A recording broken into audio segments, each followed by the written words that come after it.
On the agenda tonight, we're going back to 1966. We're going to be taking a look at The Searchers, and they're going to be performing Sweets for My Sweet.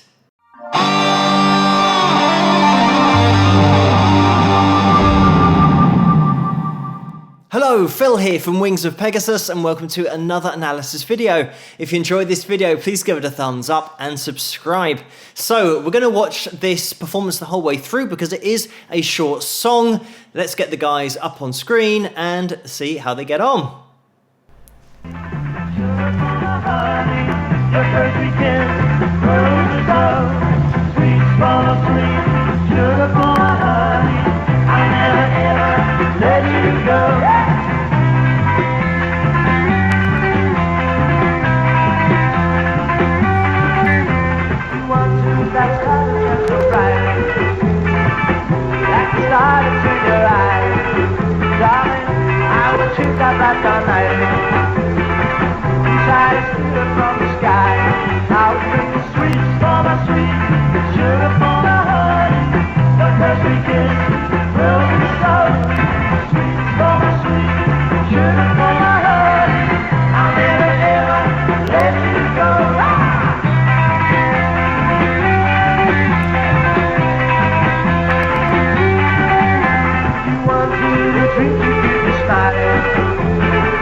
And there we have it. The video does continue. As always, the link's going to be in the description below, so you guys can check out the other performances that follow on if you want to.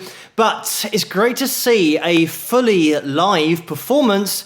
We can hear the screaming going on. Also, Chris Curtis on drums here just waves to the crowd and misses the snare, and you can hear it all going on. Also, John McNally on rhythm guitar. He has a little bit of a streamer, if that's what it's called, on his guitar, and he has to get that off the guitar at the beginning of the performance, and he misses those chords, so you can tell that it's totally live. The overall sound isn't particularly good from the video, the quality of it, so I'll try and add a little bit of top end in the edit. Something that is so well executed live here are those backing harmonies, because they are very long phrases and sometimes just an ooh and an ah, and those notes have got to be spot on, being held the whole time, because if two backing vocalists are just out of key with each other, just slightly off, that whole line is going to sound really bad underneath that lead vocal. And when we do have that lead vocal from Mike Pender here, it is spot on. He's playing singing at the same time as all of the band are here. The interesting thing about this version of the song is how it does differ to that original release by the Drifters, because here we've got just the guitars. On that original record, there was quite a prominent piano sound, so it's been rearranged here for the guitars, but more importantly, the way it has been rearranged is by splitting up these voicings of chords, which is something that I've mentioned a lot on this channel, especially with bands who have more than one guitarist when they are playing rhythm, splitting up those chord voicings really does fill in the sound, and we get that here. And not only does Mike Pender go into his little lead break that he has to break it up, but also we have John, when he goes into his rhythm, he does change from the verse into the chorus and has a higher voicing in the verses than he does in the chorus. And when we do get into the chorus, Mike then goes down and plays the C, the F and the G down at the bottom of the guitar. So an important thing to mention here is that John comes in on 1 and. So if we're counting along, we're going 1 and 2 and 3 and 4 and 1 and that's where that first drum happens. And it is on that off beat. So we've got this.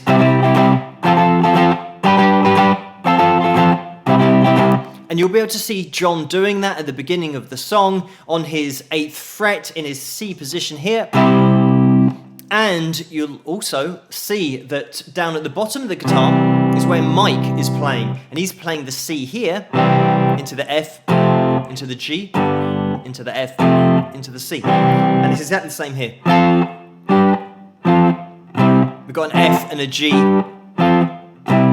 but they're just different voicings of the chord, so it's going to fill in the sound a lot more, having the same chord but higher up in that separate voicing. And here we get the C on the high E string, and of course when we're playing C down here,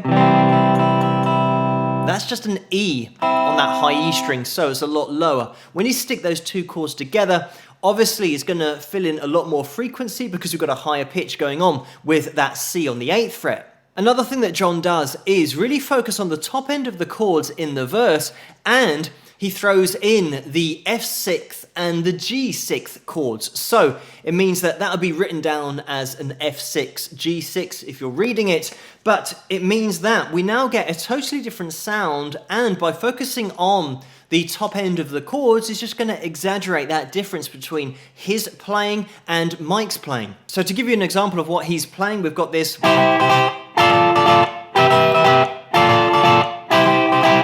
Really concentrating on that G, B and high E string, and as you can see there, just barring across that 10th fret to get your F6th chord, and that is one of those chords that was all over the 60s, and you'll recognize it from the Beatles, the classic.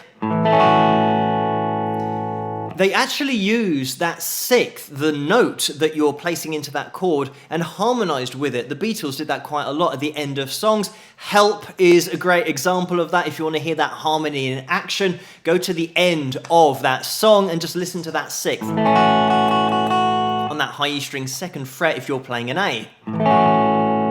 So this is the thing about this performance and the way that they've arranged the song. You've got just 3 chords going on the whole time, but because they're splitting the voicings, playing it in different places, and emphasizing different parts of the chord and having a tiny chord variation in there as well, it means that it's going to make it sound a lot more interesting than just listening to the song of the same 3 chords being played over and over again in the same position, the same voicings. So just to compare everything we've got going on here from a rhythm perspective, we've got down at the bottom Mike,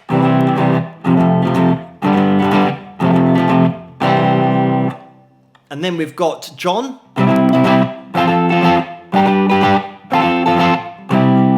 and John also changes to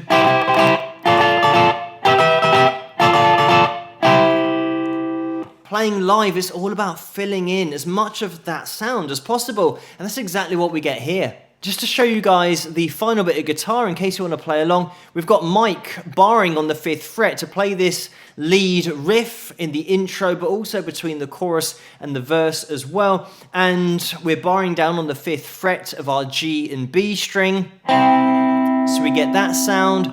Then all we're doing is placing on the 2nd finger on the 6th fret of the B string. So we get that sound and shift that same shape up 2 frets. And we get that sound, and then go back down again, and then back to where you started. And it looks like when Mike is playing this, he's starting with the upstroke. So we've got this.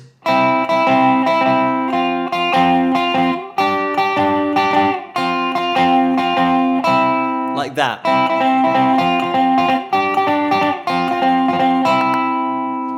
that's how he pieces that together. Another thing to mention is Frank Allen on bass and supplying harmony vocals as well, playing quite high up the guitar with his right hand, playing with his fingers, but quite close to the fretboard. And it doesn't really matter where you pluck those strings when you're playing bass, but you can see that that is his preference, to keep it all really tight and controlled. And his bass playing is so tight and concise. Obviously, he has to be on the same page as Chris throughout this whole performance, which they are. It does seem like throughout the performance, they did start off pushing the tempo ever so slightly, but then they relax into a bit more of a slower groove by the end of the performance. It's another example of a band in the 60s who had not only one singer, but 2 and 3 singers could harmonize with each other, play an instrument at the same time as well. And this was just the way that the bands were at the time. And you had to be able to do all of these things at once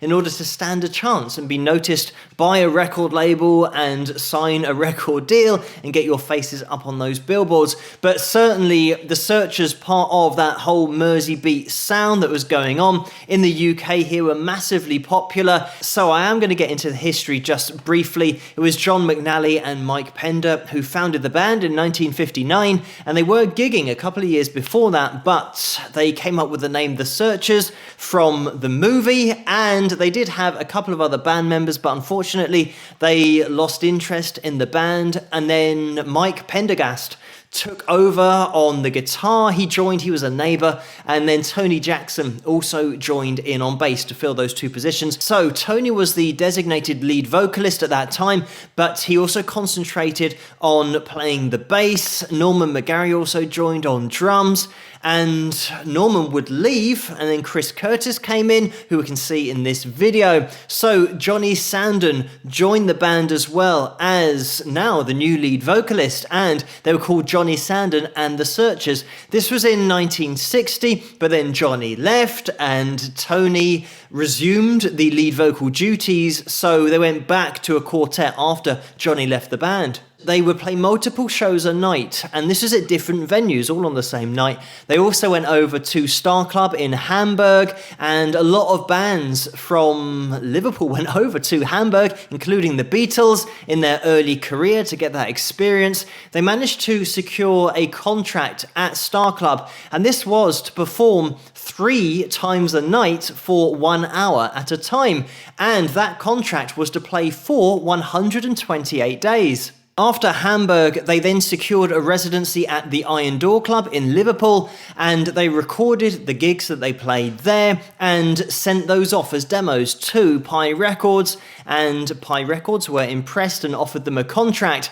The first single that they released in 1963 was Sweets for My Sweet, and that went straight to the top of the charts. So they hit the ground running. In 1963, they released their album Meet the Searchers, and that went in at number 2 in the UK charts. And they also had a massive hit with Don't Throw Your Love Away. That got to number 1 in the UK charts as well. Because there were so many guys in the band that could sing, what tended to happen in the studio sometimes wasn't replicated live, and they would switch harmony parts and lead vocals, and Chris Curtis was co-lead and harmony singer on some of the tracks on that second album, and unfortunately Tony Jackson was only allowed 1 co-lead vocal on that second album, which he wasn't particularly happy about, so he left the band in 1964 and went solo. Frank Allen also joined the band on bass at this time. The fans were displeased about Tony leaving, but they did release their version of When You Walk in the Room, and that still seemed to go down well with the fans because it got to number 3. The interesting thing about that song is that Jackie DeShannon wrote it and recorded it at the tail end of 1963, but then it was covered by the Searchers in 1964, just a matter of months later. And this tended to be what happened in the 60s. A lot of bands would cover songs written by other artists, pretty much as soon as they were released, originally by that first artist, and then everyone would cover the same kind of songs. And this was the case with the Searchers. They did do a lot of covers of other songs that were currently in the charts and had a lot of success with that as well. They also released Sugar and Spice in 1963, and this was one of those cases where, because there was a surge in popularity, the record label rushed out another album to follow that first album, and unfortunately, because that first album was still in the charts, the sales were diluted because Sugar and Spice didn't have quite the same effect.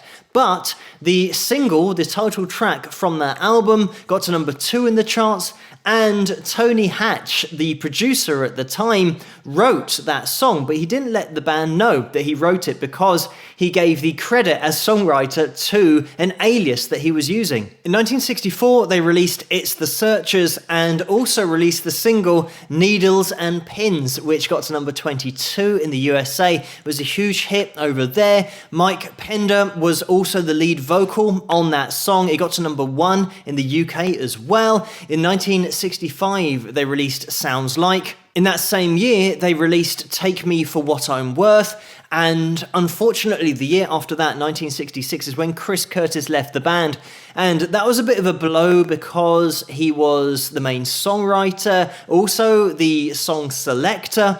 He provided the high harmony parts vocally, he was the figurehead of the band, and he moved on to join Roundabout, and he wasn't there for long, but Roundabout, the band, eventually turned into Deep Purple. But for the Searchers in 1967, their recording contract was up, and they did sign with RCA Records, and re-recorded some of their hits, released that as an album, but unfortunately, Pi Records, their previous label, released a compilation album of their original hits, so that overshadowed the new album and the re-recording of those old hits. So they were dropped by RCA Records. They continued to tour throughout the 70s, and at the tail end of that decade, they signed to Sire Records for a multi-album deal. Unfortunately, those albums didn't chart because they weren't promoted at all, even though they were critically acclaimed, so the media really got into them, but it just wasn't put out there.